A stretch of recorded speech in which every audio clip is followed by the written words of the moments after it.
Hello everyone. तो चलिए revise करते हैं the chapter of board meetings of board and its powers. Undoubtedly it's a very very very big chapter, lengthy chapter, but at the same time बहुत easy सा chapter है। तो दो part में चैप्टर डिवाइडेड है, जैसे नेम सजेस्ट करता है हमें। We have the meetings of the board, that is the board meetings, and कुछ बोर्ड के पावर्स, राइट। तो जब हम बोर्ड मीटिंग्स की बात करते हैं तो first thing that comes across our mind it should be कि बोर्ड मीटिंग का मतलब क्या है। Meeting of the directors, right. Company is not a natural person, तो कंपनी अपने डिसीजंस खुद से तो ले ही नहीं सकती है, and it needs the board of directors, right. तो बोर्ड ऑफ डायरेक्टर्स का मतलब क्या है? Collectively all the directors. कोई एक इंडिविजुअल डायरेक्टर के पास पावर नहीं होती है to take the decisions of the company, it is the power of the board, right. Resolution कैसे पास होता है बोर्ड मीटिंग पे? बोर्ड मीटिंग पे डिसीजंस कैसे होते हैं? By voting and by passing of resolution. Resolution means a board resolution, it could be UBR in a few cases, ठीक है। तो सिर्फ 3 ही केसेस ऐसे हमारे स्पेसिफाइड हैं, ठीक है, जहाँ पे हमें यूबीआर लगता है। अदरवाइज सिंपल मेजॉरिटी, उससे हमारा रेजोल्यूशन पास हो जाता है, राइट। जो रेजोल्यूशन पास होता है that's going to be binding on all the directors even if they have voted against the resolution, ठीक है। सबसे पहला सेक्शन जो हम स्टार्ट करते हैं वो हम स्टार्ट करते हैं सेक्शन 173 से, ठीक है। अब 173 में क्या क्या दिया हुआ है? 173 में आपको मिनिमम नंबर ऑफ मीटिंग्स, क्योंकि मिलना ज़रूरी है, अगर नहीं मिलेंगे यार तो बहुत सारे फैसले ऐसे जल्दबाजी में हो जाएंगे, बहुत सारे फैसले ऐसे हो जाएंगे कि पता नहीं क्या कर रहे हैं, rash decisions, haste decisions which are not in the benefit of the company.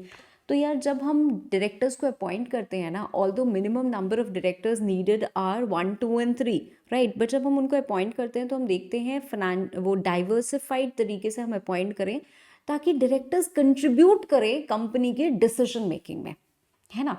मतलब कोई हमने एक्सपर्ट ले आया लॉ का, कोई हमने एक्सपर्ट ले आया कोई फाइनेंस का, कोई एक्सपर्ट ले आया इंडस्ट्री से, प्रोडक्शन से रिलेटेड, मार्केटिंग से रिलेटेड, ताकि हर फील्ड में चीज़ें आ सके। तो जब कंपनी अपने डिसीजंस भी लेती है तो अगर सब लोग रहेंगे, सब लोग मिलेंगे, सब लोग चीज़ों को डिस्कस करेंगे तो कंपनी बेहतर फंक्शन करेगी, राइट।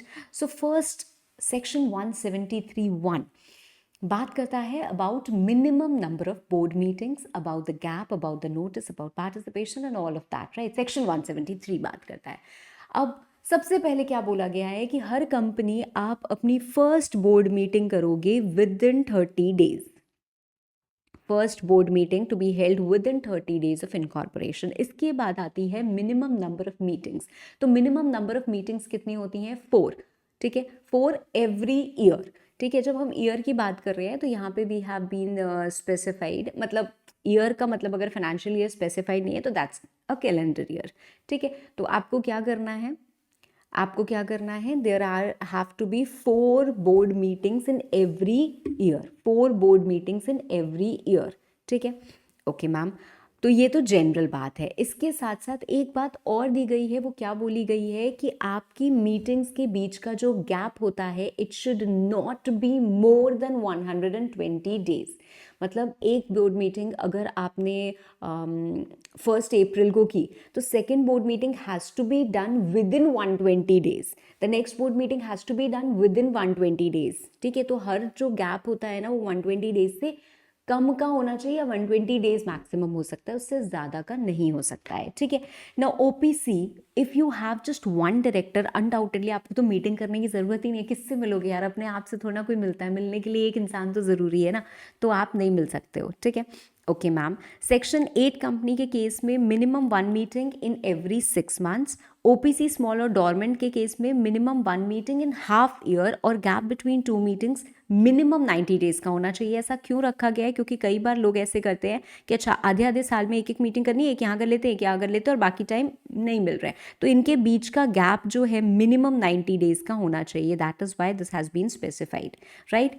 बाकी सारी कंपनीज के लिए हमारे पास ये वाला प्रोविजन है, ठीक है। ओके, इतना काफ़ी है, ठीक है। Now let's move further. अब जब हम मीटिंग अटेंड करने की बात करते हैं तो हम कैसे कैसे मीटिंग अटेंड कर सकते हैं? हम कैसे कैसे मीटिंग अटेंड कर सकते हैं? अच्छा, एक चीज़ छोटी सी मैं और यहाँ पे बता दूँ, राइट। चलो, एक एक करके करते हैं। कैसे कैसे मीटिंग अटेंड कर सकते हैं आप? या तो फिजिकली आ सकते हो या फिर आप इलेक्ट्रॉनिक मोड से भी मीटिंग अटेंड कर सकते हो।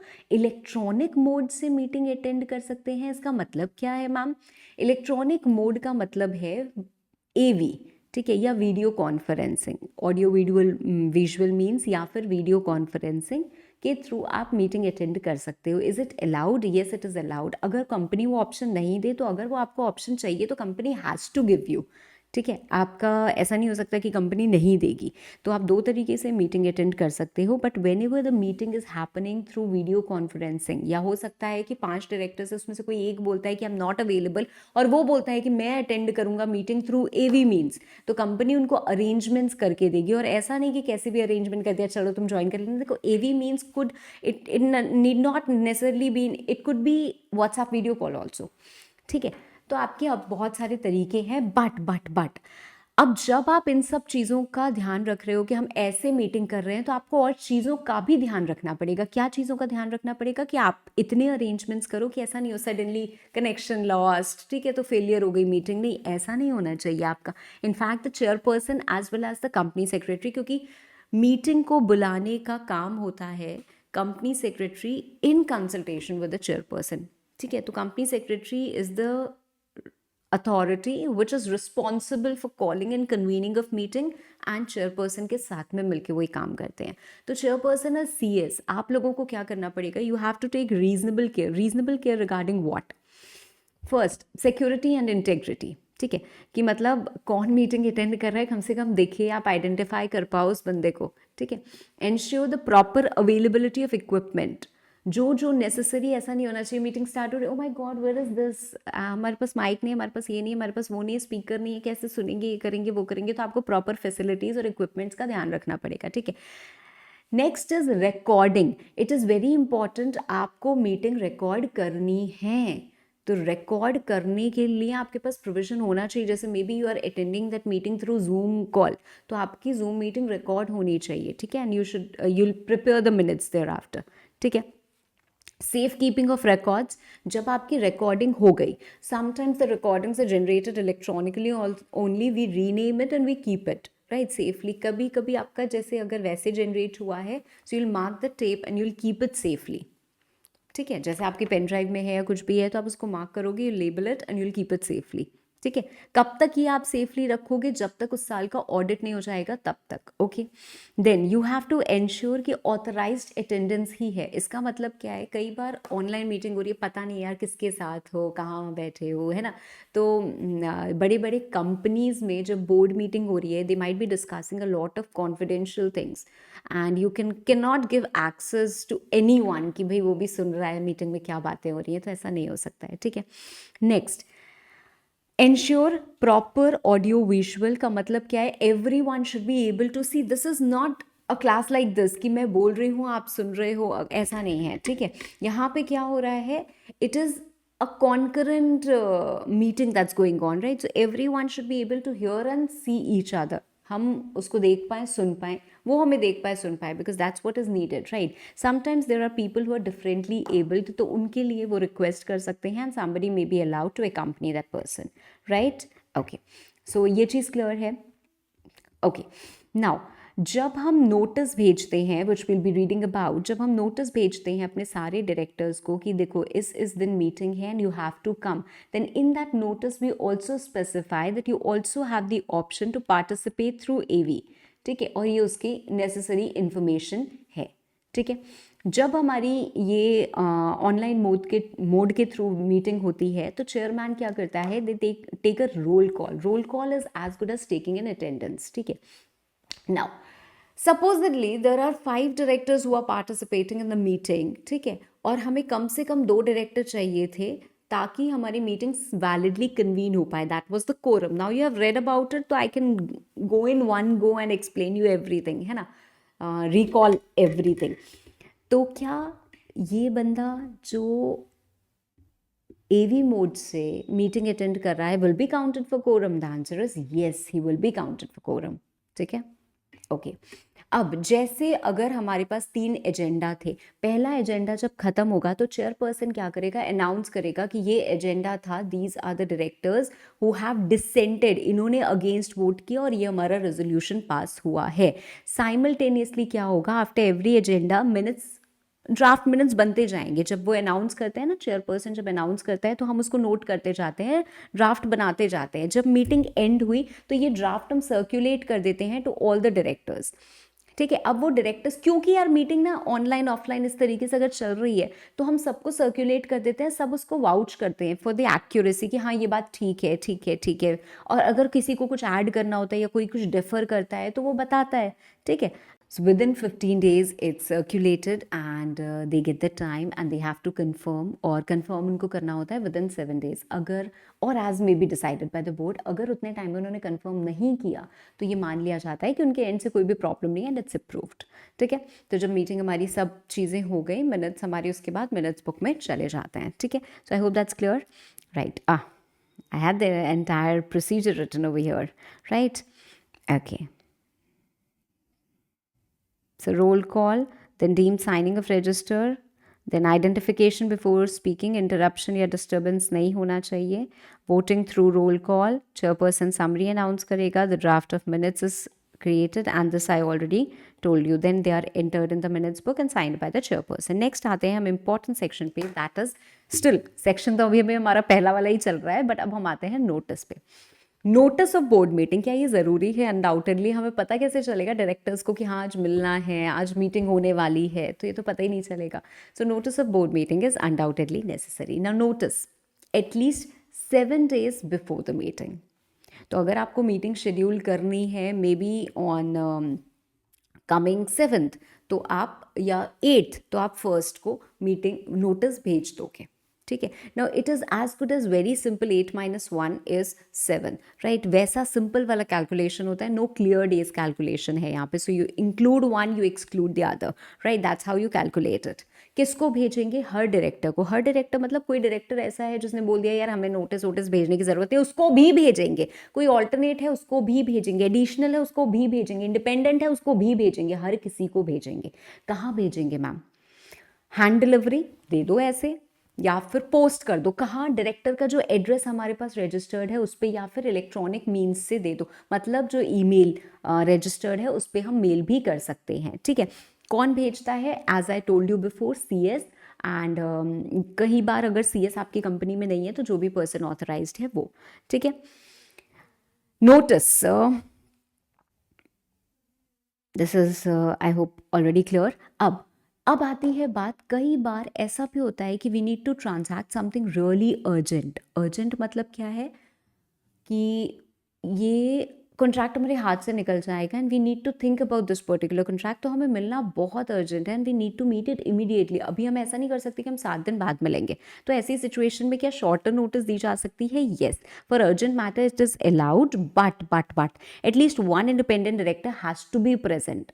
मतलब पर्पस बस यही है कि ट्रांसपेरेंसी हो प्रॉपर, कोई भी बायसनेस नहीं आए, कोई अनफेयर डिसीजंस ना लिए जाएं, इसलिए एक इंडिपेंडेंट डायरेक्टर होना चाहिए। अगर मान लो इंडिपेंडेंट डायरेक्टर नहीं आ सकता है तो जो डिसीजन है is going to be circulated to all the directors and has to be accepted by at least one independent director. तभी ये शॉर्टर नोटिस को वैलिड मान के मीटिंग को वैलिड माना जाएगा और उस पर जो रेजोल्यूशन पास किया गया है उसको वैलिड माना जाएगा।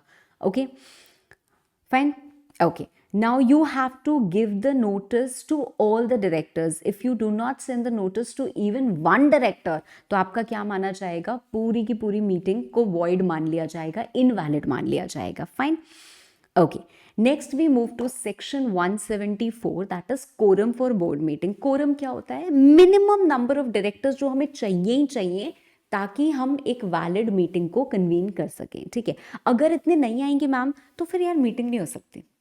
मतलब एक बंदा आके अपना पूरा चला रहा है तो ऐसा तो नहीं होगा ना। You need at least certain people, minimum number of directors तो चाहिए ही चाहिए। अब बेसिक रूल क्या है? बेसिक रूल है कि कोरम क्या होता है? आपका 1/3 ऑफ टोटल स्ट्रेंथ और 2 directors whichever is higher. ठीक है, टोटल डायरेक्टर्स का मतलब क्या होता है? मान लो कंपनी ने 10 डायरेक्टर को अपॉइंट किया हुआ था पर उसमें से एक की डेथ हो गई है, तो 10 या 9 वैकेंसीज जो है उसको हटा दो। ठीक है, 9 डायरेक्टर्स। अब इसका 1/3 इज 3 और 2 whichever is higher, so 3 is higher, so आपकी कंपनी में एप्लीकेबल क्या हो गया 3, so minimum 3 directors if they come and attend then only वो आपका वैलिड मीटिंग होगी और वहाँ पे जो रेजोल्यूशंस पास हो रहे हैं उसको हम वैलिड मानेंगे, ठीक है। Now we have something more, okay. First thing is कि जो भी कभी कभी ऐसा होता है कि जैसे हमने 1/3 किया तो फ्रैक्शन में आ गया तो उसको हम राउंड ऑफ कर देंगे एज 1। दूसरी बात, आर्टिकल्स में provide for a higher quorum, तो आर्टिकल्स बोल सकते हैं कि नहीं ठीक है ये जनरल रूल बना हुआ है बट हमारी कंपनी में ऐसा है कि कम से कम 5 डायरेक्टर आएंगे तो ही मीटिंग होगी, तो उन्होंने अपना कोरम 5 डायरेक्टर बोल दिया, तो अब 5 आएंगे आपके केस में तो ही आपकी क्या होगी, मीटिंग होगी, ठीक है। सेक्शन 8 कंपनी के केस में quorum is different, right. And अब प्रॉब्लम कुछ और भी आती हैं। सबसे पहली प्रॉब्लम कि अगर कोरम प्रेजेंट नहीं होगा तो क्या करेंगे मैम, तो board meeting will not be held, ठीक है, एडजर्न हो जाएगी आपकी बोर्ड मीटिंग। कैसे एडजर्न हो जाएगी, आर्टिकल्स के हिसाब से अगर कुछ नहीं लिखा है तो same day same time same place in the next week, ठीक है। अब अगर एडजर्न्ड मीटिंग पे भी मैम कोरम नहीं होता है तो फिर मीटिंग आपकी कैंसिल हो जाएगी, जैसे जनरल मीटिंग में अगर एडजर्न मीटिंग पे कोरम नहीं होता था तो जो प्रेजेंट होते थे उसी को हम कोरम मान लेते, बट यहाँ पे ऐसा नहीं होगा, meeting is going to stand cancelled, fine, clear, okay. Now there is something more, interested directors कौन से होते हैं, देखो ये तीन सेक्शंस, क्या 2 सेक्शंस प्राइमा फेसी आप समझ लो, सेक्शन 184 एंड सेक्शन 188 जहाँ पे हम रिलेटेड पार्टी के बारे में पढ़ते हैं, and section 184 where the directors have to disclose their interest.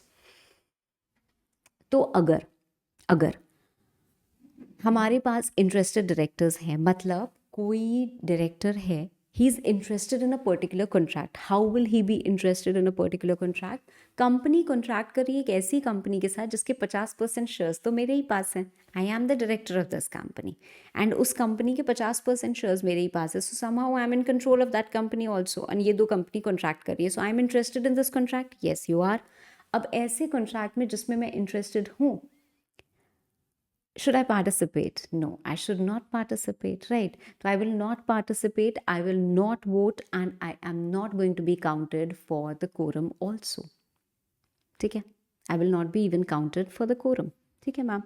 तो अगर इंटरेस्टेड डायरेक्टर्स की हम बात कर रहे हैं प्राइवेट कंपनीज के केस में, अगर आप डिस्क्लोज कर देते हो अपना इंटरेस्ट तो you can participate, you can be a part of quorum, you can be everything, ठीक है। But otherwise interested directors will not be a part of quorum and they will not participate in the meeting, ठीक है। But कभी कभी ऐसा हो सकता है कि मान लेते हैं अगर कंपनी में 9 डायरेक्टर्स हैं जिसमें से 7 डायरेक्टर्स इंटरेस्टेड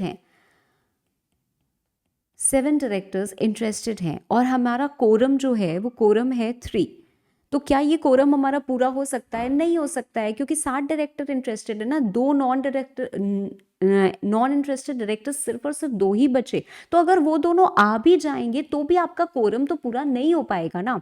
तो ऐसी सिचुएशन के लिए क्या बोला गया है कि कभी भी अगर इंटरेस्टेड डायरेक्टर्स एक्सीड्स और is equal to 2/3 of total strength, तो जो आपके नंबर ऑफ डिसइंटरेस्टेड डायरेक्टर्स हैं या फिर 2 whichever is higher shall be the quorum, तो हम उतना कोरम मान लेंगे, उसमें कोई भी दिक्कत नहीं होगी, ठीक है, ओके। सेक्शन 8 कंपनी के केस में quorum is lesser of 25% of strength और 8 directors but has to be minimum 2, okay. Now कभी कभी ऐसा भी हो सकता है कि मैम जो डायरेक्टर्स थे एक साथ सारे डायरेक्टर्स की डेथ हो गई और अब 2 ही डायरेक्टर बचे हुए हैं और आप कोरम तो हमारे एक्ट के हिसाब से 3 था, या फिर मान लेते हैं कि 2 है, मिनिमम कोरम तो 2 तो होता ही है ना, तो एक ही डायरेक्टर बचा हुआ है, अब क्या करें? तो भाई वो डायरेक्टर कोई एडिशनल डायरेक्टर को अपॉइंट कर सकता है, उसके लिए वो बोर्ड मीटिंग कर सकता है या फिर वो जनरल मीटिंग बुलाने के लिए बोर्ड मीटिंग कर सकता है, ठीक है, हाँ, okay. Now, moving to the next section 175, but इससे पहले I want to tell certain things. Quorum has to be present throughout the meeting. ऐसा नहीं हो सकता है कि कोरम स्टार्टिंग में तो प्रेजेंट है और बाद में प्रेजेंट नहीं है, तो ऐसा बिल्कुल भी नहीं चलेगा। कोरम जो है वो आपका पूरी मीटिंग में प्रेजेंट होना ही होना चाहिए, ठीक है। इसके अलावा छोटी छोटी बातें और ऐसी होती हैं जो हमें सेक्रेटेरियल स्टैंडर्ड से पता चलती हैं। जैसे सबसे पहली बात कि अगर हम मीटिंग बुला रहे हैं तो उसमें एक वेन्यू स्पेसिफाइड होता है कि कहाँ हम मीटिंग बुला रहे हैं, ठीक है। अब मान लो अगर पूरी की पूरी मीटिंग ही वर्चुअल मोड से हो रही है तो वो प्लेस क्या होगी? फिर भी एक प्लेस स्पेसिफाइड होती है जहाँ पे चेयरपर्सन होता है। It could be the house of chairperson, है ना, उनका घर भी हो सकता है, तो वो लिखा रहेगा और वही वेन्यू हो जाता है इन केस आपकी वर्चुअल मोड से हो रही है तो भी, ठीक है। ओके, दूसरी चीज़ आती है कि जब हम नोटिस भेजते हैं बोर्ड मीटिंग की तो क्या उसके साथ एजेंडा भेजना ज़रूरी है? मतलब what are we going to discuss in the meeting? Well, it is not mandatory, section नहीं बोलता है, बट सेक्रेटेरियल स्टैंडर्ड्स हमें बोलते हैं that as a part of good secretarial practice आपको एजेंडा ज़रूर भेजना चाहिए, ठीक है। तो agenda helps all the directors know what exactly they are going to discuss and to help them prepare, ठीक है। मैम, क्या बोर्ड मीटिंग एक नेशनल हॉलिडे पे हो सकती है? ना, दिस इज़ अ क्वेश्चन जहाँ पे बच्चे बहुत ज़्यादा कंफ्यूज होते हैं। So I will tell you what exactly the situation is and I will also tell you कि इंस्टीट्यूट हमारा क्या टेक लेता है और हमें एग्ज़ाम के लिए क्या करना है। तो सबसे पहली बात, जो बोर्ड मीटिंग है ना आपकी, वो संडे को भी हो सकती है, वो नेशनल हॉलिडे पे भी हो सकती है। क्या बात कर रहे हो ma'am? Adjourned board meeting can't be held on a national holiday, but institute ने एक जनरल लाइन दे दी है कि नेशनल हॉलिडे पे आपकी मीटिंग नहीं हो सकती है। So meeting may be convened at any time, any place, on any day excluding a national holiday. तो एग्जाम पर्सपेक्टिव से आपको यही याद रखना है, but originally you should be knowing that, ठीक है। Okay fine ma'am. नाउ आते हैं सेक्शन 175 पे, रेजोल्यूशन बाय सर्कुलेशन। मतलब ये क्या होता है यार? बोर्ड है और बोर्ड को बहुत सारे डिसीशंस लेने होते हैं। Every time it is not possible for them to call the board meeting and meet and vote and take decisions. इससे क्या होता है? टाइम भी लगता है, एनर्जी भी लगती है, फंड्स भी लगते हैं, right. Instead what can be done is, कुछ मैटर्स के लिए आप घर पे उनके भेज देते हो या ईमेल कर दिया, देखो ये प्रॉब्लम है, आपका क्या इस पे से है, आपका क्या इस पे से, do you agree, do you disagree? So everyone, all the directors will accord their assent or dissent and will send it back. तो ये क्या हुआ? हमने रेजोल्यूशन पास किया। रेजोल्यूशन का मतलब क्या होता है? There is a problem, there is an agenda and it's going to be resolved. It is resolved by the directors. So एक हमने रेजोल्यूशन पास किया बाय सर्कुलेशन, फाइन। इसमें करते क्या है? What is the process? हम एक ड्राफ्ट रेजोल्यूशन बनाते हैं and along with the necessary papers we send it to all the directors by hand delivery, post, courier और email at their address registered with the company.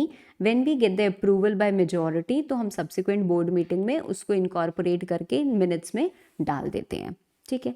क्या ma'am हर matter के लिए हम resolution bye circulation कर सकते हैं? नहीं, कुछ मैटर्स हैं ऐसे जो स्पेसिफिकली लिखे हुए हैं कि आपको बोर्ड मीटिंग पे ही डिस्कस करने हैं, जो सेक्शन 179 में हम देखते हैं, and there are other sections like section 161(4) etcetera, ठीक है। तो ये सारे मैटर्स आप बोर्ड मीटिंग पे ही डिस्कस कर सकते हो। बाकी जो कैसे भी हो सकते हैं रेजोल्यूशन पास, वहाँ पे आप कर लो, कोई भी दिक्कत नहीं है। पर कभी कभी ना कुछ डायरेक्टर्स होते हैं जो भड़क जाते हैं, यार ये क्या बोल रहा है कि हाँ या ना लिख के बस भेज दो। मैं तो हाँ लिख दूंगा, बट बहुत सारे डायरेक्टर्स हमारे, उनको ये बात पता ही नहीं है, वो सब ना कर देंगे, ये तो बहुत अच्छी चीज़ आई है, कंपनी को ये करना चाहिए। अब उनके मन में बहुत सारे थॉट्स है which he wants to discuss with other directors, but how do we discuss? Phone कर करके ऐसे डिस्कशन नहीं हो रहा है ना। आप कैसे किसको, कितने को ऐसे इन्फ्लुएंस करोगे, कैसे बात करोगे? प्रोफेशनल चीज़ है, प्रोफेशनल तरीके से होती है, प्रोफेशनल मीटिंग में होती है। तो बोल रहे हैं नहीं, मीटिंग बुलाओ, मीटिंग बुलाओ। मैंने कहा अरे कैसे ऐसे घड़ी घड़ी एक जन बोलेगा मीटिंग बुलाओ, हम बुला देंगे क्या? नहीं, 1/3 ऑफ डायरेक्टर्स अगर बोलेंगे, एटलीस्ट 1/3 ऑफ डायरेक्टर्स अगर बोलेंगे कि नहीं ये मैटर में तो आपको मीटिंग बुलानी पड़ेगी, तो चेयरपर्सन मीटिंग बुलाएंगे और फिर ये मैटर मीटिंग पे ही टेकअप होगा। Got it? Okay. Now we also have secretarial standards जिसमें एक annexure specified है जहाँ पे बहुत सारी चीज़ें लिखी हुई हैं कि ये आप circulation के थ्रू नहीं कर सकते. जैसे you want to note the minutes of the meeting या audit committee, you want to approve the financial statements, आपको specify करना है laws which are applicable, आपको internal auditors को appoint करना है, you want to borrow money, you want to invest money, you want to grant loans, you want to make political contributions, you want to make calls on shares, आपको remuneration improve करनी है. ठीक है, इसमें से बहुत सारे मैटर्स हमारे 179 में वैसे भी स्पेसिफाइड है. यू वांट टू परचेज और सेल द सब्सिडियरी, आपको रिलेटेड पार्टी ट्रांजैक्शन का अप्रूवल देना है. ठीक है, तो बाय बैक है, आपका इशू ऑफ सिक्योरिटीज़ है, डाइवर्सिफिकेशन है, टेक ओवर है, अमालगमेशन है, मर्जर है. ठीक है, तो ये बहुत सारे मैटर्स हैं जो स्पेसिफाइड हैं कि भाई इनके लिए आपको मीटिंग बुलानी ही पड़ेगी और आप बोर्ड मीटिंग बुलाओगे और वहीं आपको एक डिसीजन लेना पड़ेगा. ठीक है, okay ma'am. Now section 176 I would say this is a read only section, a read only section. ठीक है, क्यों? Because ideally this is not included in the syllabus, but you have to understand कि भाई हमने एक director को appoint किया और हमने उसको अपॉइंट किया था, हमें पता नहीं था कि वो डिस्क्वालीफाई है, हमें 3 महीने बाद जाके पता चला. तो 3 महीने तक जो उसने काम किया है वो वैलिड रहेगा, वो वैलिड रहेगा. ठीक है, नाउ छोटे छोटा एक सेक्शन, 2 सेक्शंस आते हैं, एक सेक्शन 118 और एक सेक्शन 119 जो मिनट्स और इंस्पेक्शन के बारे में बात करता है. तो क्या मिनट्स ऑफ मीटिंग मैम हमने तो ये पहले पढ़ा था, क्या अभी फिर से पढ़ना है? हाँ, तो आपको इंस्टीट्यूट एक्सपेक्ट करता है कि यहाँ पे भी आपको इसका रेफरेंस पता चले, because we also talk about कि बोर्ड मीटिंग हुई तो उसको बाद उसको मिनट्स बुक में एंटर करना है. सी, जस्ट लाइक हमने जनरल मीटिंग के बारे में पढ़ा था कि जनरल मीटिंग से पहले क्या करना है, ड्यूरिंग क्या करना है और बाद में क्या करना है, that is pre, during and post. यहाँ पे भी हम वैसे ही समझते हैं. प्री मतलब क्या है, आपको नोटिस भेजनी है, you have to send the agenda, you have to ensure a lot of things. फिर मीटिंग में कोरम प्रेजेंट होना चाहिए, वोटिंग कैसे होगी, and after that you have this minutes and all that. ठीक है, तो बोर्ड मीटिंग में भी मिनट्स लगते हैं क्या? येस, जनरल मीटिंग और मीटिंग ऑफ बोर्ड हो, कमिटी मीटिंग्स हो, कुछ भी हो, you have to prepare the minutes of meetings, right. फिर समरी होती है, अपॉइंटमेंट्स उसमें इंक्लूड होते हैं. जो डायरेक्टर्स डिसेंट करते हैं, who do not agree, all the directors who are present and the ones who do not agree on any resolution, उनका नाम हम स्पेसिफाई करते हैं. इसमें हम वो मैटर्स इंक्लूड नहीं करते हैं जो चेयरमैन की नज़र में डिफामेटरी होते हैं, इरेलीवेंट होते हैं या डेट्रीमेंटल होते हैं to the interest of the company, right. It acts as an evidence, right. Penalty है for tampering the minutes and then it can also be inspected. अब बोर्ड मीटिंग के जो मिनट्स होते हैं they can not be inspected, ये याद रखना है. जनरल मीटिंग के जो मिनट्स होते हैं that can be inspected by the members. Fine, okay. Next we have section 177 that is audit committee. अब ऑडिट कमिटी होती क्यों है और ऑडिट कमिटी करती क्या है? तो ऑडिट कमिटी, भाई ऑडिट नाम दिया हुआ है तो ऑडिट रिलेटेड ही कुछ काम करती होगी. और जब हम कमिटी बोल रहे हैं तो कमिटी का मतलब क्या है? Committee is nothing but a group of directors. हाँ, ग्रुप ऑफ डायरेक्टर्स. तो मतलब अगर कंपनी में मैम 7 डायरेक्टर्स हैं तो उसमें से 2-4 डायरेक्टर्स क्या हो जाते हैं, अलग से एक ग्रुप बना लेते हैं और एक स्पेसिफिक काम करते हैं. Correct, that is what committee means, right. अब उसमें से हो सकता है उन 7 डायरेक्टर्स में से हर कोई फाइनेंस रिलेटेड नॉलेज ना रखता हो, हर कोई को ऑडिट के बारे में ना पता हो, हर किसी को चेकिंग, एग्जामिनेशन, इन सब चीज़ों के बारे में ना पता हो, बट कुछ ऐसे हों who are expert in that, right. Because एक कंपनी है तो कंपनी जैसे जैसे आप ग्रो करते हो, स्टैट ऑडिट तो मैंडेटरी है हर कंपनी के लिए. फिर आप जैसे जैसे बड़े होते हो तो आपका कहीं ना कहीं आपको इंटरनल ऑडिट की रिक्वायरमेंट होती है, सेक्रेटेरियल ऑडिट की रिक्वायरमेंट होती है. If you are involve in cost records and you are operating on a very large scale तो आपको कॉस्ट ऑडिट की भी रिक्वायरमेंट होती है. तो बहुत सारे तरीके के आपके कंपनी में ऑडिट प्रोसीजर्स चल रहे हैं, है ना. अब हमेशा किस ऑडिटर को सिलेक्ट करना चाहिए, किसको नहीं सिलेक्ट करना चाहिए, वो ठीक से काम कर रहा है या नहीं कर रहा है, इंटरनली कंपनी में जो चीज़ें बनी हैं वो ठीक से हो रही हैं या नहीं हो रही हैं, जो फाइनेंशियल्स बने हैं वो ठीक से बने हैं या नहीं बने हैं. ठीक है, और बहुत सारी और चीज़ें like monitoring funds at a lot of places, approval of related party transactions, scrutiny of inter-corporate loans and investments, valuation of undertakings. तो बहुत सारी और चीज़ें होती हैं जो बोर्ड को essentially करनी होती है, बट बिकॉज जब आपकी कंपनी ऐसे ऐसे ग्रो कर रही है and you are going on a large scale, तो the board can not meet every time and do all that functions, क्योंकि फिर सबको आना पड़ेगा, सब डिसीजंस लेंगे, ये होना चाहिए, मेजोरिटी चाहिए. ऐसे क्या है, जिन लोगों को इस बारे में अच्छी नॉलेज और एक्सपर्टीज है, हमने उनको बोल दिया कि ये काम देखो आप कर लेना. पर आप हमेशा ग्राउंड लेवल का काम करो, फिजिबिलिटी देखो, चीज़ें एनालाइज करो and you bring your recommendation to us, क्योंकि अभी भी आप हमारे अधीन, हमारे अंडर ऑपरेट कर रहे हो. You are not taking the decisions, you are only giving that recommendations. ठीक है. So that is not, first of all, audit committee is not mandatory in all the cases. किस केसेस में audit committee हमें चाहिए होती है? वो same cases जिनको इंडिपेंडेंट डायरेक्टर अपॉइंट करने की जरूरत होती है. ठीक है. तो वही रूल 4 जो हमने पढ़ा है companies appointment and qualification of director rules में, वही यहाँ पे भी हम देखते हैं. ठीक है. तो listed public company plus the public companies जिनका की पेड अप कैपिटल 10 करोड़ या उससे ज़्यादा हो, टर्नओवर 100 करोड़ या उससे ज़्यादा हो, या फिर लोन्स मोर देन 50 करोड़ हो, तो इनको क्या करना है? एक ऑडिट कमेटी बनानी है. अब ऑडिट कमेटी जब मैं बोलती हूँ कि बनानी है, तो कम से कम उसमें 3 डायरेक्टर्स होने चाहिए और मेजॉरिटी इंडिपेंडेंट होनी चाहिए और फाइनेंशियली लिटरेट होनी चाहिए. ठीक है. Okay ma'am. So this is the composition. Fine. Functions.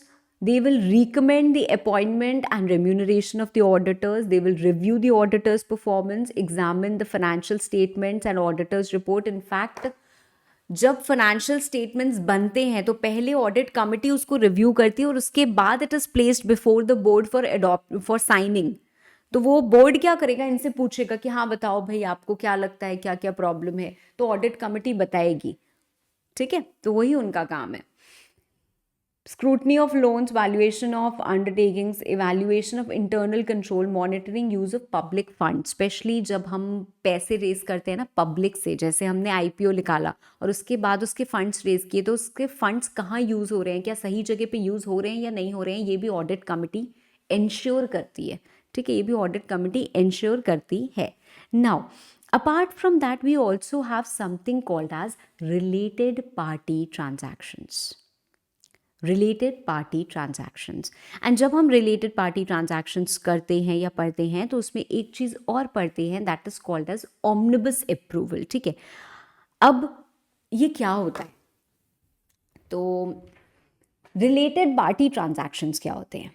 The transactions which the company is doing with its related party. Related party मतलब कौन हो गया? डायरेक्टर, उसका रिलेटिव, KMP उसका रिलेटिव, कोई फर्म जिसमें ये लोग पार्टनर वगैरह हैं, कोई प्राइवेट कंपनी है.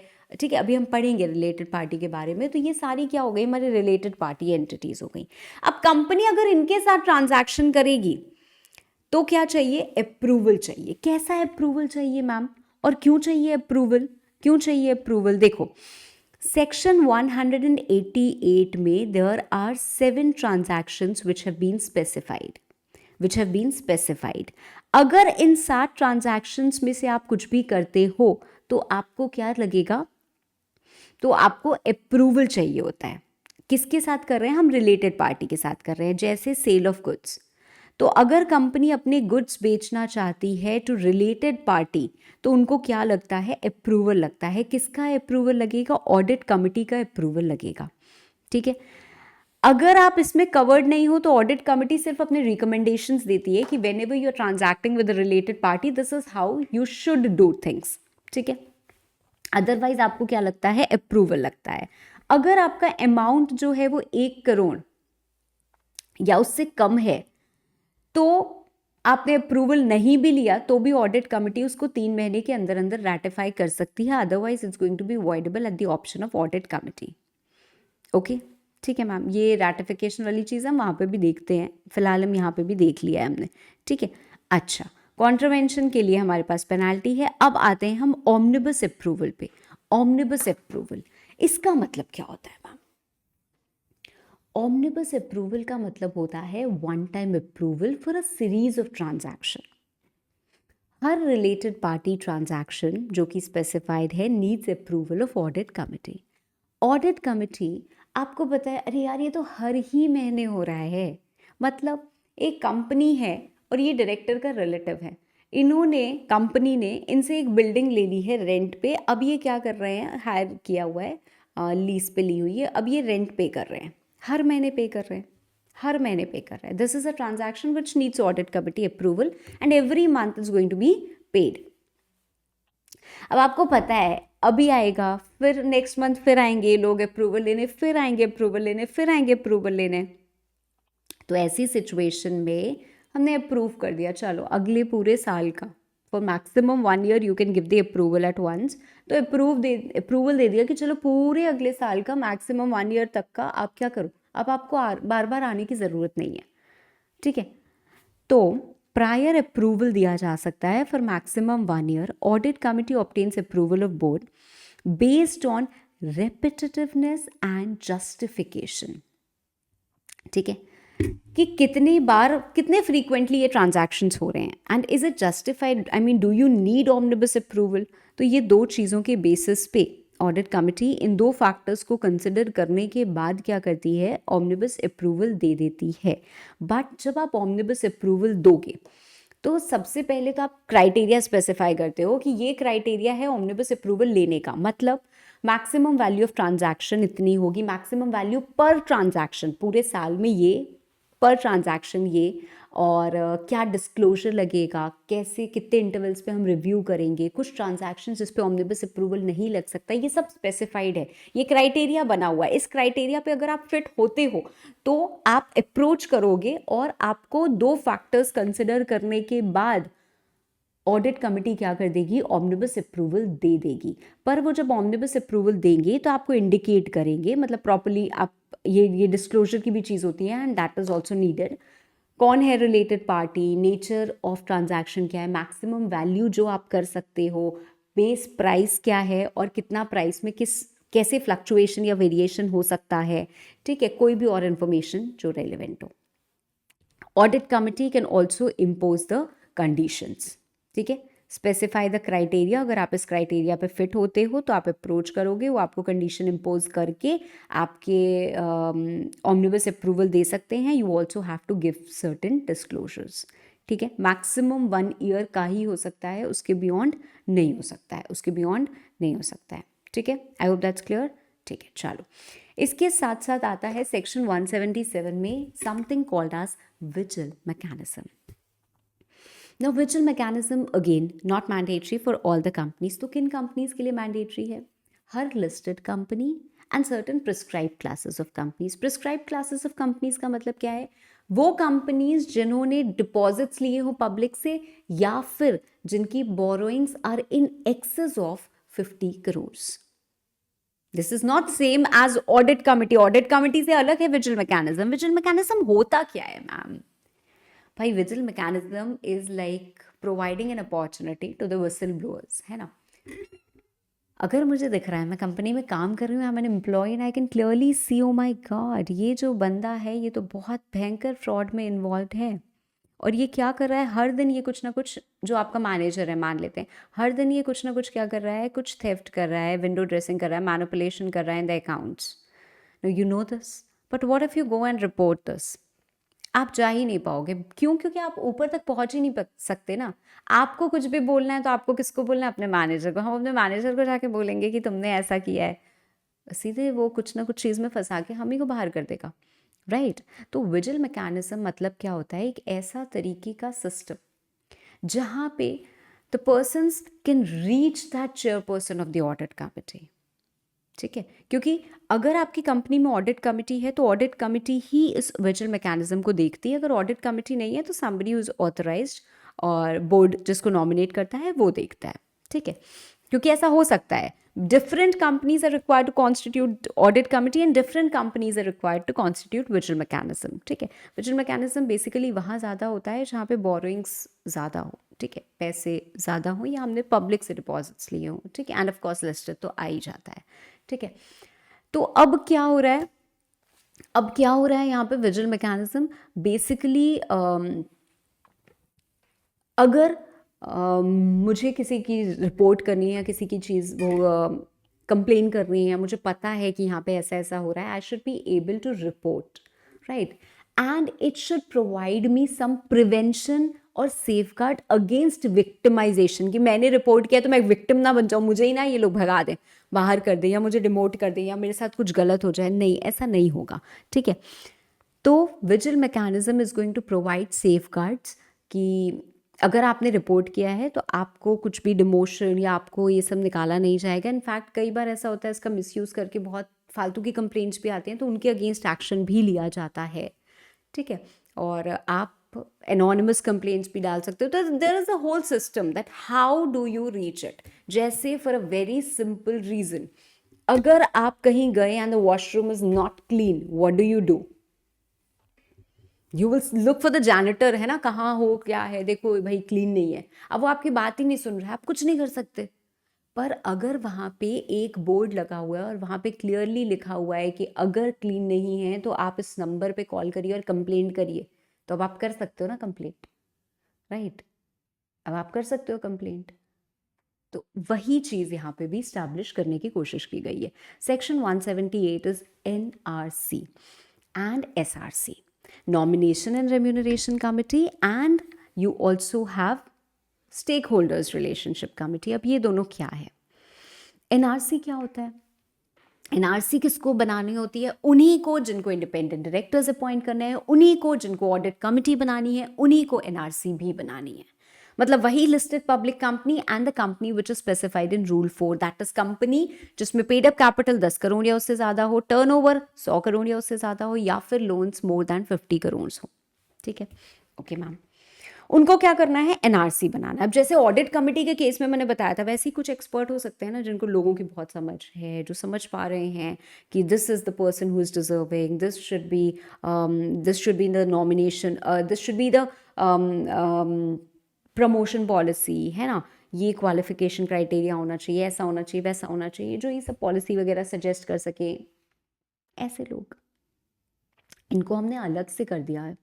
क्यों? क्योंकि बहुत बड़ी कंपनी है ना, अगेन बोर्ड क्या क्या करेगा, तो हमने अलग अलग कमिटीज़ बना दी हैं। हमने दे दिया है कि इन डायरेक्टर्स को चलो तुमको ये काम, तुमको ये काम, बाद में ये लोग मिल लेते हैं, सब अपनी कमिटी अपनी बातें बताते हैं, और यहाँ पे बोर्ड क्या कर लेते हैं? डिसीजन ले लेते हैं। अब मैम NRC में कौन होता है? 3 और मोर नॉन एग्जीक्यूटिव डायरेक्टर्स, जिसमें से आधे इंडिपेंडेंट होंगे। ऑडिट कमेटी में क्या था? 3 और मोर डायरेक्टर्स, नॉन एग्जीक्यूटिव का कोई केस नहीं था, एंड मेजॉरिटी इंडिपेंडेंट, मतलब 3 हैं तो 2 इंडिपेंडेंट होने चाहिए, ठीक है। 4 हैं तो 3 इंडिपेंडेंट होने चाहिए, यहाँ पे 4 हैं तो 2 इंडिपेंडेंट होंगे तो भी चलेगा, क्योंकि आधे इंडिपेंडेंट होने चाहिए, and they should be non executive directors. पर कंपनी का चेयरमैन, जैसे रिलायंस इंडस्ट्रीज लिमिटेड के चेयरमैन हैं, अब वो अगर चाहे NRC का हिस्सा बनना, तो although he is an executive director, he can still become a part of NRC। He will not be the chairperson of NRC, but he can be the part of NRC, ठीक है। Okay ma'am, okay. Now they identify what NRC does. NRC के functions क्या है, ये identify करते हैं कि कौन डायरेक्टर बनने के लायक है, कौन सीनियर मैनेजमेंट में आने के लायक है, क्या क्राइटेरिया होना चाहिए, ठीक है। ये इवैल्यूएट करते हैं the performance of the board. So identify the persons to be appointed, identify the persons to be removed, formulate the criteria for directors, recommending policy कि डायरेक्टर्स को, के MP को, एम्प्लॉयज़ को क्या रेम्यूनरेशन मिलनी चाहिए, ठीक है, and evaluation of performance of board, committees, directors etcetera, ठीक है। ओके, चलो next we have stakeholders relationship committee. अब SRC क्या है? स्टेक होल्डर्स, स्टेक होल्डर्स का मतलब है share holders, debenture holders, deposit holders, other security holders, right, a lot of people. अब अगर अगर आपने किसी भी कंपनी में देखा होगा कि अलग अलग डिपार्टमेंट्स बन जाते हैं। अलग अलग डिपार्टमेंट्स कैसे बन जाते हैं?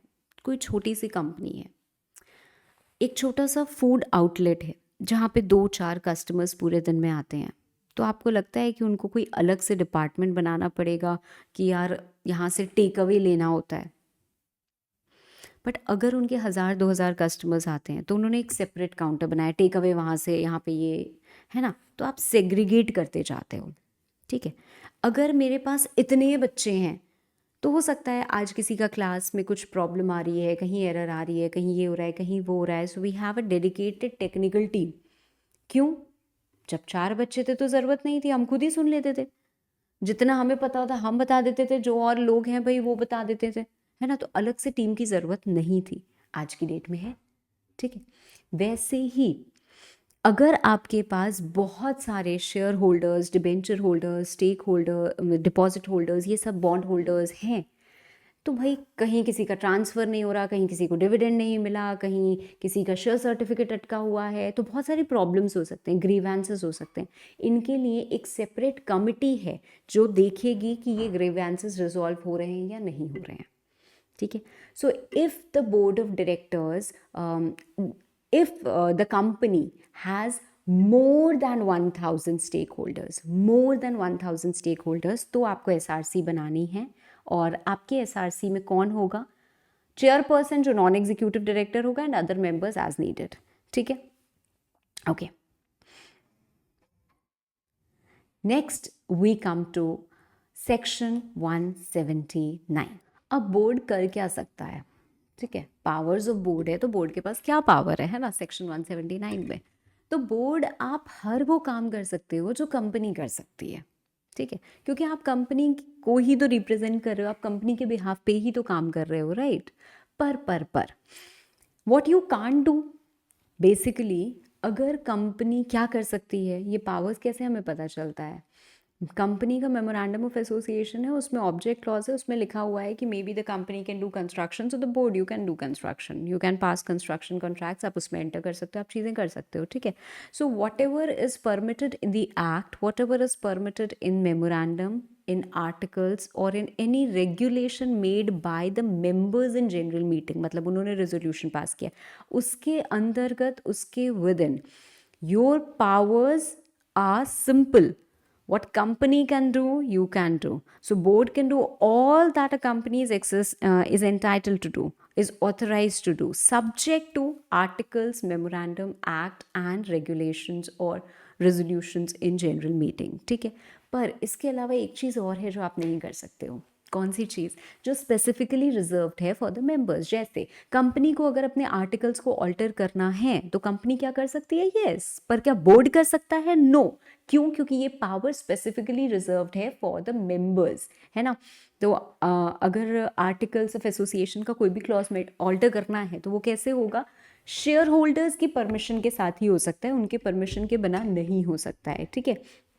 Okay, so whatever the company can do, the board can do, but other than those powers who are reserved by the members, and whatever you do, you have to do within the provisions of act, MOA, AOA और regulation in general meeting, ठीक है? अब जब भी board कोई भी फैसले लेते हैं या डिसीजन लेते हैं, there are two ways to do that, right? At board meeting you can pass a resolution and resolve the issue, और बाय सर्कुलेशन जो हमने सेक्शन 175 में पढ़ा, right? So these are the two ways जिससे board resolve कर सकते हैं अपने इश्यूज को, ठीक है? But there are certain powers which are exercisable only at a board meeting. So section 179(3) में ये चीज़ें लिखी हुई हैं कि board of directors you will exercise certain powers at meetings of the board only. वो क्या है? Calls and shares, buyback, issue of securities, borrowing of money, investment of funds, granting of loans or security or guarantee, approving of financial statements, diversification, amalgamation, takeover और matter as prescribed. Prescribed में 3 चीज़ें आती हैं: political contributions, appoint or remove KMP, appoint internal auditor and stat auditor, ठीक है? तो ये चीज़ें क्या हैं? ये आपके स्पेसिफाइड है, लिखा हुआ है कि ये अगर आपको करना है, जैसे if you want to buy back your shares and you want to take the decision, आपके डायरेक्टर्स क्या कहते हैं? Because collectively you have to take the decision, individual director तो अपना डिसीजन ले नहीं पाएगा, तो कलेक्टिव डिसीजन कैसे लेते हैं? बोर्ड मीटिंग में या बोर्ड रेजोल्यूशन पास करके। तो यहाँ पे आपको बोर्ड मीटिंग बुलानी पड़ेगी और तभी बोर्ड रेजोल्यूशन पास होगा, ये सर्कुलेशन के द्वारा नहीं होगा, ठीक है? Now there are 3 powers which can be delegated. Big, borrow, invest, grant. Borrow, invest, grant, ठीक है? ये डेलीगेट की जा सकती है किसको, किसी कमिटी को या किसी एमडी को, मैनेजर को, या कोई प्रिंसिपल ऑफिसर है उसको, ठीक है, उसको ये डेलीगेट की जा सकती है बाय पासिंग अ रेजोल्यूशन। ठीक है, clear? Okay, now next we come to section 180। अच्छा, सेक्शन 179 में ना एक छोटी सी बात और आती है, वो बैंकिंग कंपनीज के रिस्पेक्ट में, कि अगर बैंकिंग कंपनी है और उनके ऊपर उनको हम बोलें कि यार जब जब तुम बोरो करोगे पैसे ना, या जब जब लोन दोगे तब तब तुमको बोर्ड रेजोल्यूशन पास करना पड़ेगा, बोर्ड मीटिंग बुला के, तो पागल है क्या? बैंक वाले तो दिन रात लोन दे रहे हैं, ठीक है, तो वो तो उनका कोर बिजनेस है ना, that they are doing in the ordinary course of their business, that is something which is allowed. ठीक है, तो उसके ऊपर ये चीज़ नहीं लगेगी। ठीक है मैम, अब आते हैं सेक्शन 180 पे। सेक्शन 180 रिस्ट्रिक्ट करता है पावर। पहले तो पावर दी, अब पावर को रोक रहे हैं। ठीक है, अब यहाँ पे बोला गया है कि कुछ मैटर्स ऐसे हैं, कुछ मैटर्स मैं बोलूँ तो 4 मैटर्स ऐसे हैं। सेक्शन 180 में क्या है, 4 मैटर्स ऐसे हैं जो बोर्ड आप कर तो सकते हो पर आपको एसआर चाहिए, आप कर तो सकते हो पर आपको एसआर चाहिए। ठीक है, for 4 matters the company will be needing the board of directors. You can exercise these 4 powers but only after you get the approval in the form of SR. ठीक है, तो पहली चीज, if you want to sell or dispose undertaking और substantially the whole of undertaking.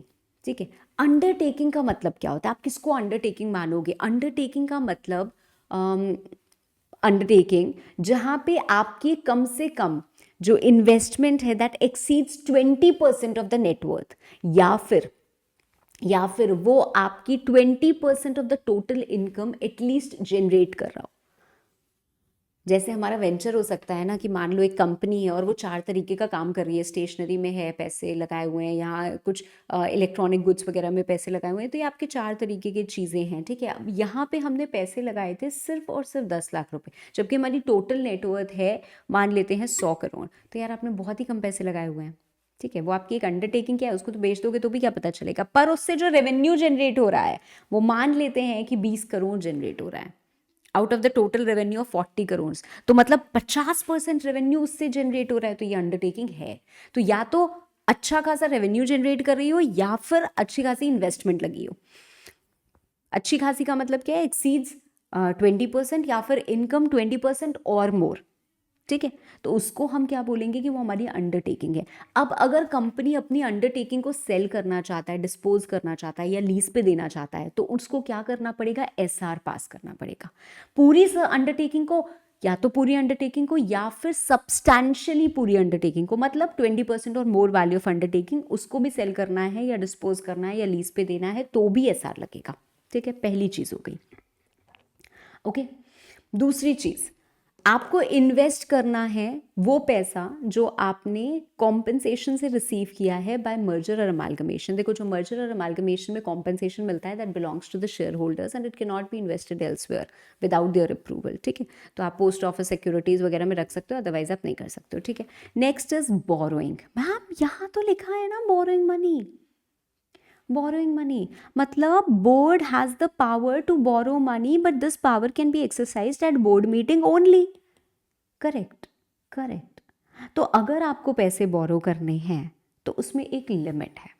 Limit क्या है, paid up capital plus free reserves plus securities premium, जितना भी अमाउंट आया, मान लेते हैं ये अमाउंट आया 10 करोड़, 10 करोड़ तक अगर आपको बोरो करने हैं तो आप यहाँ पे बोरो कर सकते हैं just by passing a BR at BM. But if it exceeds that amount, borrowing if borrowed plus proposed exceeds this amount, then आपको SR पास करना पड़ेगा and SR should clearly specify कि कितना अमाउंट के लिए आप परमिशन दे रहे हो बोर्ड को कि हाँ जाओ और आप पैसे ले लो। ठीक है, यहाँ पे 2 छोटी छोटी बात रहती हैं कि हम इसमें टेम्प्रेरी लोन्स को इंक्लूड नहीं करते हैं। टेम्प्रेरी लोन्स का मतलब क्या होता है, लोन्स जो शॉर्ट टर्म होते हैं या रीपेबल ऑन डिमांड होते हैं। ठीक है, ओके। नाउ अगर किसी डायरेक्टर को हमें टाइम देना है और या फिर उसके लोन को रिमिट करना है, वेव करना है, तो सेक्शन 180 में हमें एसआर पास करना पड़ता है। जैसे किसी डायरेक्टर को लोन दिया, अब आइडियली बच्चे ये भी बोलते हैं मैम लोन टू डायरेक्टर तो इज नॉट पॉसिबल, सेक्शन 185 में हमने पढ़ा है कि लोन दे ही नहीं सकती है कोई कंपनी अपने डायरेक्टर्स को, but in the ordinary course of not in the ordinary course of business, but हाँ जैसे हम बाकी इंप्लॉयज़ को फैसिलिटीज़ कुछ एक्सटेंड करते हैं उस तरीके से हम दे सकते हैं। तो अगर हमने दिया उसके बाद डायरेक्टर और समय मांग रहा है तो क्या हम और समय दे देंगे? नहीं, यहाँ पे आपको एसआर लगेगा। ठीक है, okay. Next is section 182 political contributions. तो company other than government company और company in existence for less than 3 years, आप लोग पॉलिटिकल कंट्रीब्यूशन कर सकते हो by passing a board resolution at board meeting only. ठीक है, बस इसमें आपको ध्यान क्या क्या रखना है। सबसे पहली बात, मोड्स, अकाउंट पे, बैंक ड्राफ्ट या फिर चेक या फिर इलेक्ट्रॉनिक क्लियरिंग सिस्टम ECS जो होता है directly through a bank account. ठीक है, या फिर any other instrument as specified, तो इसके थ्रू आप पॉलिटिकल कंट्रीब्यूशन कर सकते हो, पहली बात। दूसरी बात, whatever political contribution you are doing you have to ensure that you are disclosing it in P&L account. तो P&L अकाउंट में डिस्क्लोजर भी ज़रूरी है। ठीक है, अब पॉलिटिकल कंट्रीब्यूशन हम डायरेक्टली किसी को देते हैं या इनडायरेक्टली देते हैं, ठीक है, they both are going to be political contribution. कई बार ऐसा होता है we are giving the donation, ठीक है, टू अ पर्सन जो कि क्या करने वाला है, ऐसा कुछ करने वाला है जिससे पॉलिटिकल पार्टी का पब्लिक सपोर्ट मिलने वाला है, तो वो भी पॉलिटिकल कंट्रीब्यूशन ही कहलाएगा। ऐसे ही जब हम एक्सपेंस जैसे एडवर्टीजमेंट वगैरह में इनकर करते हैं वो भी पॉलिटिकल कंट्रीब्यूशन ही कहलाता है। ठीक है, now section 184 disclosure of interest by director you have to disclose your interest। कैसा इंटरेस्ट मैम? इंटरेस्ट मैंने बहुत सारी चीज़ें आपको बताई हुई हैं, है ना। तो इंटरेस्ट मतलब मैं इस कंपनी की शेयर होल्डर हूँ, मैं इस कंपनी में और डायरेक्टर हूँ, ठीक है, ये सारे इंटरेस्ट होते हैं आपके। You have to disclose it, मतलब कंपनी को पता होना चाहिए आपके और बिजनेस कनेक्शंस के बारे में। ठीक है, कब पता होना चाहिए मैम? जब आप डायरेक्टर बने हो। आप डायरेक्टर बने, आपने जो पहली बोर्ड मीटिंग अटेंड की उसमें बता दो सारी चीज़ें। ठीक है, और हर साल जो आप फर्स्ट मीटिंग अटेंड करोगे उसमें बता देना, और कभी भी अगर कोई चेंज आएगा तो उसमें बता देना। ठीक है, सो ये आपको डिस्क्लोज करना है। ठीक है, you have to disclose your interest in any company, firm, association, body, corporate, जो भी है आपका डिस्क्लोजर। ठीक है, that is one thing. Then comes your another disclosure, specific disclosure with respect to a contract or arrangement or proposed contract or proposed arrangement। ठीक है, अब यहाँ पे क्या है कि आपने बता दिया था ये मेरे कनेक्शंस हैं, तो कंपनी को पता है। अब कोई स्पेसिफिक कॉन्ट्रैक्ट हो रहा है या कोई स्पेसिफिक अरेंजमेंट हो रहा है जहाँ पे आपका इंटरेस्ट है, तो you have to disclose that also. ठीक है, you have to disclose that also. So company कोई भी कॉन्ट्रैक्ट या अरेंजमेंट किसी के साथ कर रही है, ठीक है, and you are the director of the company and maybe you hold more than 2% of paid up capital of that company, direct body corporate, तो आप बताओगे ही बताओगे। ठीक है, आप उस पर्टिकुलर फर्म के पार्टनर हो या मैनेजर हो या फिर ओनर हो, ठीक है, तो आप बताओगे ही बताओगे। आप you have to disclose what is your nature of interest, what is your concern। ठीक है, and when you disclose that you also have to ensure कि क्योंकि मैं इस contract में interested हूँ, I don't have to participate in that contract, participate in that meeting जहाँ पे वो discuss हो रहा है, तो I will not participate, I will not vote। ठीक है, क्लियर है? ओके, मैंने इसका ना बहुत सारे कन्फ्यूजन भी यहाँ पे बच्चों को होते हैं, तो मैंने वो सारी चीज़ें आपको बताई हैं, तो अच्छे से इसको याद रखना। ठीक है, so that there is no confusion. Okay, next we move to section 185 that is loan to directors. अब लोन टू डायरेक्टर्स के पहले आपको समझना ज़रूरी है that we talk about 4 things, LGSI, loan, guarantee, security and investment. Investment हम इस section में बात ही नहीं करते हैं। Loan, guarantee and security, loan, guarantee and security जब हम बात करते हैं टू द डायरेक्टर्स और रिलेटेड एंटिटीज़ में ऐसे कुछ बोलूँ तो यहाँ पे कवर्ड है, एंड अदर्स जो है वो हमारे सेक्शन 186 में कवर्ड है। ठीक है, जिसमें हम LGSI के बारे में पूरी तरीके से पढ़ते हैं। ठीक है, so loan to directors section 185। Company company आप आप आप प्रोहिबिटेड हो टू गिव डायरेक्टली और indirectly any loan, guarantee or security to the director of your company, the director of your holding company, or the relative of such director, or the partner of such director, or the firm in which such director or relative is a partner। तो ये क्या है? Complete prohibition है, complete prohibition है। ठीक है, आपकी company का डायरेक्टर, आपकी होल्डिंग कंपनी का डायरेक्टर, या फिर उनका पार्टनर या रिलेटिव, या फिर एक ऐसा फर्म जिसमें डायरेक्टर या रिलेटिव क्या है? पार्टनर है, इनको लोन देना कंप्लीट प्रोहिबिशन है, इनको लोन देना कंप्लीट प्रोहिबिशन है। अब परमिटेड चीज़ें क्या हैं? परमिटेड चीज़ें हैं कि you can give LGS, loan guarantee security. I hope you understand what is loan guarantee and security, right? To private company जिसमें आपका डायरेक्टर या मेंबर है। ठीक है, body corporate whose board acts according to you the director, और body corporate जिसमें आपका director या डायरेक्टर्स होल्ड करते हैं 25% और मोर ऑफ वोटिंग पावर। ठीक है, तो इनको हम दे सकते हैं, ये परमिटेड है, पर हम 2 कंडीशन पे देंगे। कंडीशन नंबर 1 SR पास होगा, कंडीशन नंबर 2 जो लोन हम देंगे या गारंटी ले रहे हैं या सिक्योरिटी ले रहे हैं, that is going to be for the principal business activities of the borrowing company. मतलब ऐसे आप नहीं ले सकते हो कि हम आपको लोन दे रहे हैं और आप क्या कहते हैं वो पैसे से कहीं इन्वेस्टमेंट कर रहे हो इधर उधर, नहीं, आप अपनी प्रिंसिपल बिजनेस एक्टिविटीज में वो पैसा यूज करोगे। ठीक है, तो ये प्रोहिबिशन है, ये परमिटेड चीज़ें हैं, ये परमिटेड चीज़ें हैं। ठीक है, अब कुछ एक्सेप्शंस हैं, मतलब कुछ नॉन एप्लीकेबिलिटी है। We can give loan to our managing director या होल टाइम डायरेक्टर, जैसे हम एम्प्लॉयज़ को अपने लोन देते हैं through any scheme which is approved by SR, उससे भी चलेगा। ठीक है, जो लोन बैंकिंग कंपनीज वगैरह देती हैं अपनी ऑर्डिनरी कोर्स ऑफ बिजनेस में, तो दे ही सकती हैं। ठीक है, undoubtedly yes ma'am. And loan made by wholly owned, sorry I should say holding से होली ओन्ड सब्सिडियरी पे जो लोन दिया जाता है, दैट इज एग्जेम्प्टेड, और गारंटी और security by holding to its subsidiary. ठीक है, that is also not covered. ठीक है, दैट इज ऑल्सो एग्जेम्प्टेड। ठीक है, इसके बाद पेनाल्टी आती है। आई होप दैट्स क्लियर। नाउ जो सेक्शन 185 है वो गवर्नमेंट कंपनी पे एप्लीकेबल नहीं होता है, मतलब गवर्नमेंट कंपनी अपने डायरेक्टर्स वगैरह को लोन दे सकते हो, प्रोवाइडेड आपको CGST जो भी केस है उसका अप्रूवल मिल जाए। तो प्राइवेट कंपनी आपके ऊपर भी नहीं लगता है अगर आप इन कंडीशंस को मीट करते हो तो। ठीक है, okay ma'am. Next we have section 186 जहाँ पे हम बात करते हैं LGSI, that is loan guarantee security and investment.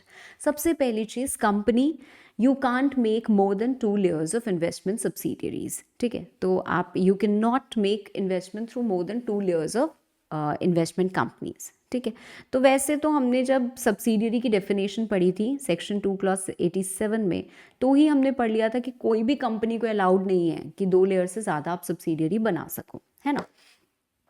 यहाँ पे सिर्फ और सिर्फ इन्वेस्टमेंट कंपनी के बारे में बात होती है। ठीक है, चलो अब आते हैं हम मेन प्रोविजंस पे। Loan guarantee security investment. Loan to any person or body corporate, guarantee with respect to any person, security with respect to any person, and investment in another body corporate। अब यहाँ पे हम directors वगैरह के बारे में बात नहीं कर रहे हैं क्योंकि वो हमने ऑलरेडी कवर कर लिया है सेक्शन 185 में।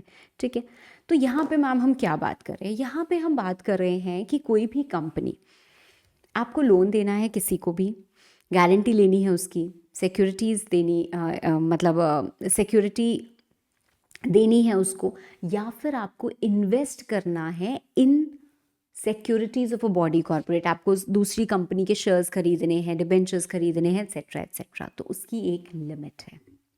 उसकी क्या है? एक लिमिट है। What is the limit of LGSI?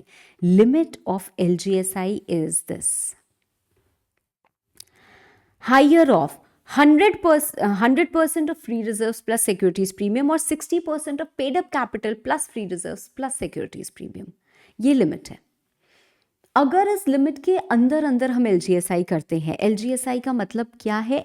Everything, all 4 things included, point number 1। Point number 2, आपकी एग्जिस्टिंग LGSI प्लस प्रपोज्ड दोनों लिमिट में होनी चाहिए, ठीक है? मतलब कंबाइंड वो लिमिट के अंदर होनी चाहिए। अगर एग्जिस्टिंग लिमिट के अंदर है पर अब हम जो प्रपोज कर रहे हैं वो भी लिमिट के अंदर है, पर दोनों को मिला देंगे तो लिमिट से बढ़ जाएगी, तो वो लिमिट से बढ़ ही रही है, ठीक है? अगर वो लिमिट के अंदर अंदर है, ठीक है, तो कोई दिक्कत नहीं है। आपको चाहिए UBR। क्या बात कर रहे हो मैम? सिर्फ BR नहीं, UBR एट बोर्ड मीटिंग। मतलब all the consent of all the directors who are present in the meeting. If there are 5 directors and 4 directors are present in the meeting, you need consent of all 4. Then UBR will be passed. ठीक है, तो UBR क्या होगा? हमारा पास होगा, ठीक है? अगर ये लिमिट से एक्सीड कर जाएगी तो हमें स्पेशल रेजोल्यूशन भी चाहिए, तो हमें स्पेशल रेजोल्यूशन भी चाहिए, ठीक है? Fine. Now there are certain things more, तो जो छोटी छोटी चीज़ें और हैं उसको भी समझते हैं और उसको भी देखते हैं, ठीक है? तो सबसे पहले सेक्शन 186 के अगर हम बात कर रहे हैं तो LGSI की एक लिमिट है। अगर लिमिट के अंदर है तो आपको UBR चाहिए प्लस PFI अप्रूवल चाहिए अगर डिफ़ॉल्ट आपने की है इन रीपेमेंट। तो जैसे हमने बैंक से एक लोन भी ले रखा है पर हम लोन एकदम ठीक से चला रहे हैं और हम लिमिट के अंदर LGSI कर रहे हैं, तो आपको सिर्फ UBR पास करना है। पर अगर हमने डिफ़ॉल्ट की हुई है तो हमें उनका भी अप्रूवल लेना है। अब LGSI अगर लिमिट से बढ़ गया तो UBR पास करना है, स्पेशल रेजोल्यूशन पास करना है, साथ साथ PFI अप्रूवल लेना ही लेना है, डिफ़ॉल्ट की हो या ना की हो, ठीक है? डिफ़ॉल्ट की हो या ना की हो, okay? Now when you take pass this SR, तो उसके साथ क्या होता है? नोटिस के साथ एक्सप्लेनेटरी स्टेटमेंट जाती है। एक्सप्लेनेटरी स्टेटमेंट में सारे आपके डिटेल्स लिखे रहते हैं, ठीक है? Okay, this I have told you, right. अब कुछ केसेस, कुछ चीज़ें याद रखनी जो ज़रूरी है वो क्या है कि जब आप ये हम rate of interest of loans की बात करते हैं तो it can not be lesser than the prevailing yield of government security. ज़्यादा हो सकता है, उसके बराबर हो सकता है, उससे कम नहीं हो सकता है, ठीक है? पहली बात। दूसरी बात, जो LGSI हम देते हैं फ्रॉम टू 100% सब्सिडियरी, उसमें SR की ज़रूरत नहीं होती है। तीसरी बात, जो हमारे फाइनेंशियल स्टेटमेंट्स में नोट्स बनते हैं उसमें हम प्रॉपरली डिस्क्लोज करते हैं द LGSI, ठीक है? उसके बाद एक रजिस्टर मेंटेन होता है जिसमें 7 डेज के अंदर अंदर एंट्रीज होती जाती हैं and that's also open for inspection, okay? Fine. Next is section 187, investment to be held in its own name. Company, आप कोई भी इन्वेस्टमेंट करो, प्रॉपर्टी में करो, सिक्योरिटी में करो, किसी भी एसेट में करो, वो आप अपने नाम पे ही करोगे एक्सेप्ट फॉर द केस मुझे इस कंपनी के शेयर्स होल्ड करने हैं, ये मेरी होली ओन्ड सब्सिडियरी है but I can not hold all the shares, क्योंकि अगर मैं ही सारे शेयर्स होल्ड करूंगी and that's a public company, तो पब्लिक कंपनी में कम से कम 7 मेंबर्स होने चाहिए। अगर सारे शेयर्स मेरे ही पास हैं तो भाई वो तो कंप्लायंस ऑफ लॉ नहीं होगा ना। तो just for the sake of compliance of law मुझे 6 शेयर किसी और को देने पड़ेंगे who are going to be the nominee of me only. मतलब वो शेयर उनके नहीं हैं, वो मेरे नॉमिनी हैं और वो शेयर्स होल्ड कर रहे हैं just for the compliance of law, ताकि वो मिनिमम नंबर ऑफ मेंबर्स के नीचे ना पहुंच जाए। So that is allowed, that is allowed.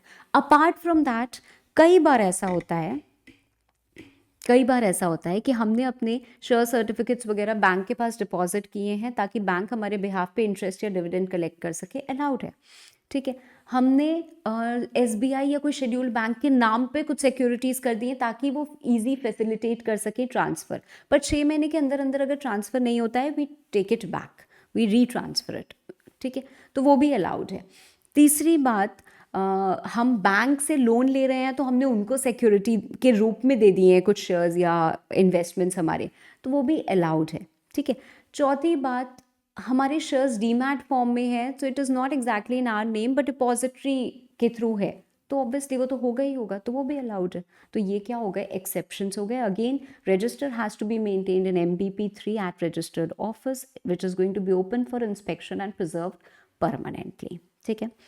चलो नेक्स्ट आते हैं हम related party transactions which is covered in section 188. Related party कौन होते हैं? Director, relative, KMP, relative, firm जिसमें कि डायरेक्टर, मैनेजर, रिलेटिव या पार्टनर है, प्राइवेट कंपनी जिसमें कि डायरेक्टर या मैनेजर या उसका रिलेटिव इज अ मेंबर और डायरेक्टर, पब्लिक कंपनी जिसमें कि डायरेक्टर या मैनेजर डायरेक्टर है एंड साथ साथ होल्ड करता है मोर than 2% of paid up capital, कोई भी बॉडी कॉरपोरेट जिसके बोर्ड हमारे हिसाब से काम कर रहे हैं या हम जिसके हिसाब से काम कर रहे हैं, ठीक है, फिर कंपनी की holding, subsidiary, associate, subsidiary of holding, investing company and other as prescribed, ये लोग क्या होते हैं? रिलेटेड पार्टी कहलाते हैं किसी भी कंपनी के लिए. Now company, if you enter into those 7 specified transactions which are given in section 188 with the related party, तो क्या करना पड़ेगा? आपको अप्रूवल लेना पड़ेगा किसका? बोर्ड का. So board resolution at board meeting चाहिए होता है. Board resolution is needed. उसमें एक लिमिट दी हुई है, अगर वो लिमिट से एक्सीड करेगा तो आपको क्या चाहिए? ऑर्डिनरी रेजोल्यूशन भी चाहिए. ठीक है, मतलब मैम, मतलब पहले 7 स्पेसिफाइड ट्रांजैक्शंस हमारे क्या हैं? ठीक है, 7 स्पेसिफाइड ट्रांजैक्शंस हमारे ये हैं. Ideally there are 7, I don't know why यहाँ पे 6 लिखे हुए हैं. कौन सा है वाला जो नहीं लिखा हुआ है? अच्छा, यहाँ पे कुछ तो मिसिंग है. हाँ, अपॉइंटमेंट ऑफ एजेंट नहीं है क्योंकि मैंने यहीं पे लिख दिया है विद और विदाउट एजेंट. ठीक है, चलो, because the limit is also same, so लिखा हुआ है. तो सबसे पहले 7 ट्रांजैक्शंस, ठीक है, 7 कॉन्ट्रैक्ट, 7 अरेंजमेंट, 7 ट्रांजैक्शंस, जो भी आप समझो. सेल और परचेज और supply of any goods, selling or disposing of or buying of any property, leasing of property, availing or rendering of services, appointment of agent for buying or sale of goods, appointment to OPP and underwriting. ठीक है, OPP का मतलब क्या होता है? Office और place of profit. जैसे हम किसी का भी अपॉइंटमेंट कर रहे हैं कोई भी ऑफिस की पोजिशन में, ठीक है, जहाँ से उसको कुछ रेम्यूनरेशन, कुछ बेनिफिट ड्रॉ होगा. ठीक है, तो ये 7 ट्रांजैक्शंस हैं हमारे स्पेसिफाइड. अब इनके ऊपर एक लिमिट दी हुई है. लिमिट क्या है? जैसे सेल और purchase of goods oblique material, तो क्या लिमिट दी हुई है? 10% ऑफ टर्नओवर. ठीक है, तो मतलब अप टू 10% ऑफ टर्नओवर अगर है, sorry I should say 10% of turnover से कम है तो, ठीक है, क्योंकि अगर आपका ट्रांजैक्शन 10% या उससे ज़्यादा हो जाएगा then you need OR. So prior approval of OR is needed if the company sells goods 10% of more of the turnover to a related party, तो आपको BR भी चाहिए, आपको OR भी चाहिए. अगर लिमिट के अंदर है तो सिर्फ BR चाहिए. अगर non specified transaction with the related party है तो कोई अप्रूवल नहीं चाहिए. मतलब सबसे पहले जब कंपनी कोई ट्रांजैक्शन, कोई कॉन्ट्रैक्ट, कोई अरेंजमेंट कर रही है तो हमें देखना है क्या तुम रिलेटेड पार्टी के साथ कर रहे हो या नहीं. अगर रिलेटेड पार्टी के साथ कर रहे हो तो याद रखना ऑडिट कमेटी का अप्रूवल लगता है. साथ साथ यहाँ पे सेक्शन में हम देख रहे हैं बोर्ड का अप्रूवल, OR, ये सब चल रहा है, बोर्ड का मेंबर्स का अप्रूवल. तो क्या तुम रिलेटेड पार्टी हो? यस. नो तो कुछ नहीं. यस तो क्या हम 7 स्पेसिफाइड ट्रांजैक्शंस में से कुछ कर रहे हैं? नहीं तो कोई बात नहीं, सिर्फ डिस्क्लोजर दे दो बस. ठीक है, और कुछ ज़रूरत नहीं है. अगर हाँ तो क्या हम लिमिट के अंदर काम कर रहे हैं? अगर लिमिट के अंदर काम कर रहे हैं तो सिर्फ बोर्ड रेजोल्यूशन. अगर लिमिट, ये लिमिट दी हुई है, लिमिट के बियॉन्ड काम कर रहे हैं तो OR. Buying or selling of disposing of property 10% of net worth, leasing of any property again 10% of turnover, services 10% of turnover, OPP 2.5 lakhs per month से एक्सीड करेगा अगर underwriting of security exceeds 1% of net worth. ठीक है, agent के लिए same चीज़ है. ठीक है, एजेंट वाले पॉइंट के लिए. ठीक है, तो ये हमारी लिमिट दी हुई है. अब समझो, कंपनी, आप कोई भी कॉन्ट्रैक्ट या अरेंजमेंट कर रहे हो रिलेटेड पार्टी के साथ, तो आपको क्या करना होगा? आपको सबसे पहले बोर्ड मीटिंग बुलानी होगी। बोर्ड मीटिंग बुलाने के लिए आप नोटिस दोगे और नोटिस के साथ आप एजेंडा दोगे। एजेंडा में क्या स्पेसिफाइड होगा, हमारा रिलेटेड पार्टी कौन है, कौन सा नेचर ऑफ ट्रांजैक्शन हम उसके साथ कर रहे हैं, क्या रिलेशनशिप है, क्या मटीरियल टर्म्स है, क्या प्राइस है, कोई एडवांस लिया है, एडवांस दिया है, कैसे हमने कमर्शियल्स डिसाइड किए, क्या फैक्टर्स और रेलिवेंट है, कोई भी इंफॉर्मेशन जो ज़रूरी हो। ठीक है, तो ये सारी की सारी चीज़ें हम देंगे साथ में। ठीक है, फिर रेजोल्यूशन पास होगा एट बोर्ड मीटिंग। ठीक है, जिसमें कि interested director will not participate. Again private company के इंटरेस्टेड डायरेक्टर्स पार्टिसिपेट कर सकते हैं after given disclosure. Okay fine ma'am. अगर ये लिमिट के अंदर अंदर है तो कोई OR की ज़रूरत नहीं है। अगर लिमिट को एक्सीड कर रहा है तो उसके बाद हम मेंबर्स की मीटिंग बुलाएंगे, उनको भी एक्सप्लेनेटरी स्टेटमेंट देंगे और उनको एक्सप्लेनेटरी स्टेटमेंट में क्या लिखा होगा, रिलेटेड पार्टी कौन है, कौन सा डायरेक्टर या KMP इन्वॉल्व है, क्या नेचर ऑफ रिलेशनशिप है, क्या मटीरियल टर्म्स थे, कोई भी और इन्फॉर्मेशन, प्राइस, ये सब चीज़ें। ठीक है, यहाँ पे OR पास होगा। Again point two remember, related party member जो होगा वो वोट नहीं करेगा। प्राइवेट कंपनी में वो भी कर सकता है। सो related party member you can vote. ठीक है, तो क्या होगा, ऐसे हमारा ऑर्डिनरी रेजोल्यूशन पास हो जाएगा। ठीक है, अब इसके बाद क्या आती है, एक पॉइंट जो हमारा समझने वाला है कि अगर भाई विदाउट अप्रूवल्स हमने ये काम कर लिया, so it can be ratified within 3 months and if not then it is going to be voidable at the option of the board और द शेयर होल्डर्स। ठीक है, जो भी डायरेक्टर्स हमारे कंसर्न होते हैं वो इंडेमनीफाई करेंगे कंपनी को अगर कोई लॉस होता है तो। ठीक है, so that's it for the revision of this particular chapter.